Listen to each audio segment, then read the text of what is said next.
Mr. Dung starts turning an empty front yard into a small garden, not just to plant flowers, but to bring a gentle smile back to Mrs. Loi's quiet afternoon. Hello everyone, I hope you're having a wonderful day. Today, in front of their simple little home, Mr. Dung breaks the dry soil, gathers stones to shape a clean path, and chooses a few easy-growing flowers, while Mrs. Loi waters each young plant with care. If you enjoy this story, don't forget to subscribe so you won't miss the next videos. The afternoon was quiet and peaceful around the small house. The sunlight was no longer too strong, but it still covered the front yard with a soft golden color.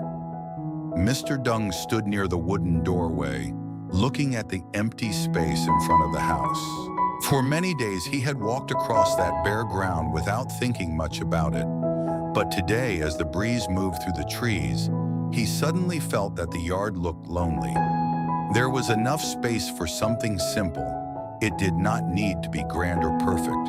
A small garden, a few flowers, a clean path, and a place where Mrs. Loi could sit in the afternoon would already make the house feel warmer.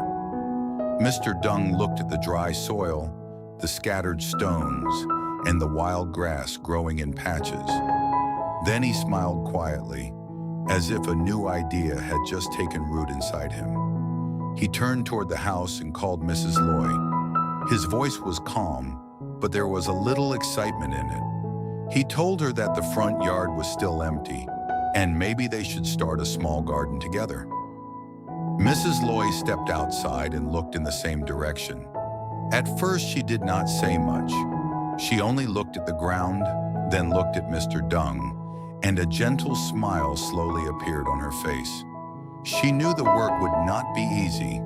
The soil was hard in some places, uneven in others, and the yard had been left plain for too long. But she also understood why Mr. Dung wanted to do it.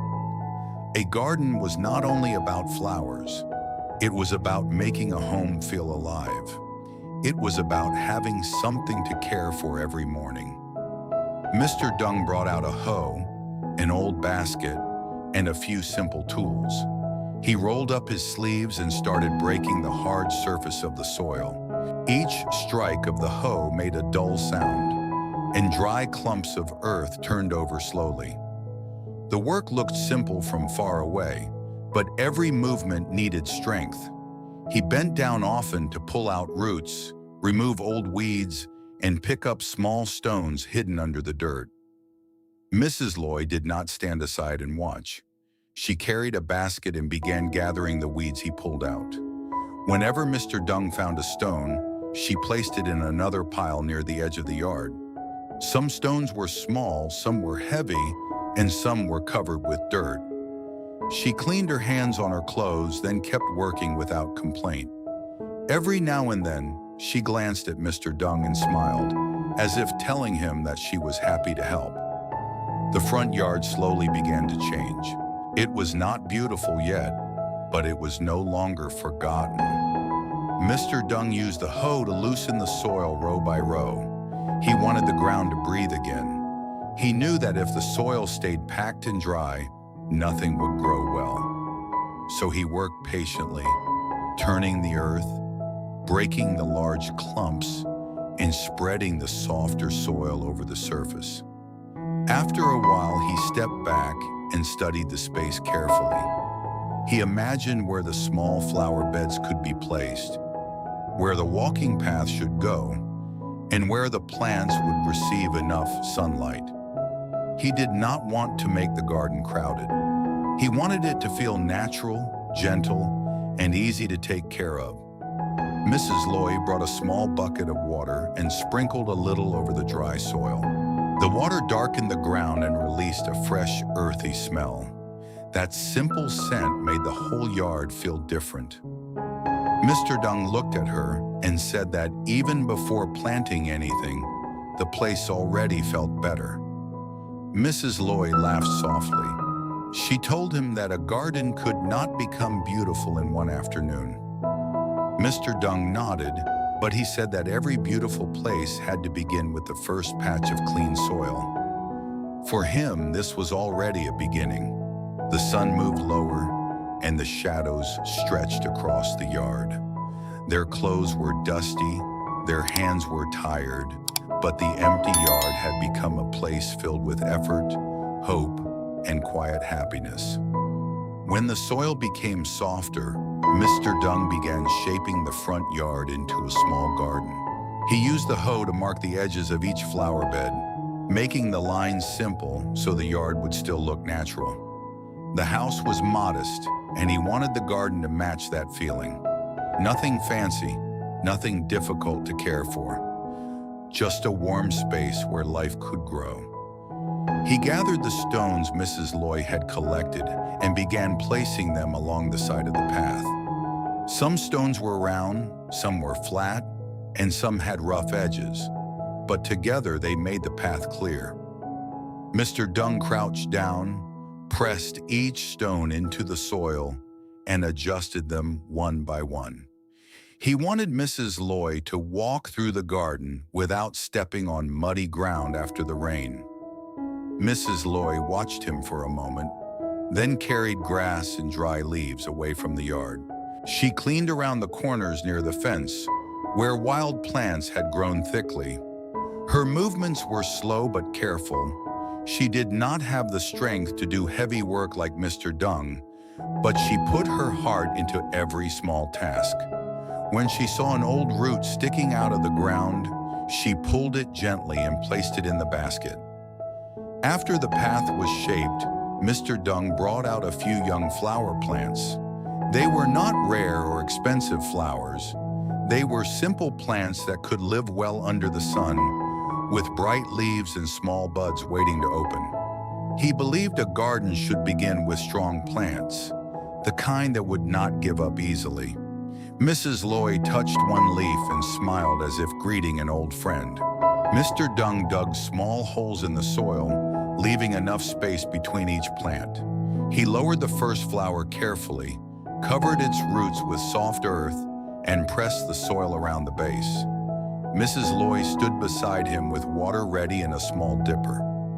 As soon as one plant was settled, she gave it a little water, just enough to help the roots feel at home. They worked together quietly and naturally. Mr. Dung planted, Mrs. Loi watered. Mr. Dung fixed the soil, Mrs. Loi cleared the edges. Sometimes they exchanged only a few words, but the silence between them was comfortable. It was the kind of silence that came from understanding each other after many years of life, hardship, and care. The garden still looked simple. The plants were small, the soil was dark and uneven, and the path was newly arranged. But to Mr. Dung, it already had meaning. He could imagine the flowers growing taller, the leaves spreading wider, and the front yard becoming softer day by day. He could imagine Mrs. Loi walking outside in the morning, watering the plants and smiling at the first flower that opened. Mrs. Loi sat near the doorway for a short rest. Her hands were wet from watering, and there was dust on her sleeves, but her face looked bright. She looked at the little garden as if it were already beautiful. Mr. Dung noticed that smile, and for a moment, he forgot how tired his back and arms felt. Her smile made the afternoon warmer than the sunlight. He picked up the last few stones and placed them near the end of the path. Then he swept loose soil away from the walking area with a bundle of branches. Mrs. Loi stood again and helped him pour water over the flower beds. The water sank into the ground, darkening the soil around each plant. The small leaves trembled slightly in the breeze. As the sun went down, the front yard became calm. The garden was not finished and it was far from perfect, but it no longer felt empty. It had effort, care, and the quiet promise of tomorrow. Mr. Dung looked at Mrs. Loi and said that they would take care of it little by little. Mrs. Loi nodded with a peaceful smile. That evening, the house looked different. Not because of many flowers, not because of a perfect garden, but because two people had placed their love into the ground. From that simple beginning, the front yard started to become a place of warmth, patience, and hope. In this episode, Mr. Dung notices the empty front yard of the small house and feels that the space looks lonely and unfinished. Wanting to bring more warmth into their daily life, he invites Mrs. Loi to help him begin a simple garden. Together, they clear weeds, pick out stones, loosen the dry soil, and shape a clean little path in front of the house. Mr. Dung works patiently with his hoe, while Mrs. Loi gathers grass, carries water, and carefully waters each young flower plant. The garden does not become beautiful right away, but every small action makes the yard feel more alive. As the sun slowly sets, the tired couple looks at the fresh soil and tiny plants with quiet happiness. For Mr. Dung, Mrs. Loi's gentle smile becomes the most beautiful flower of the day and gives the home a new hope.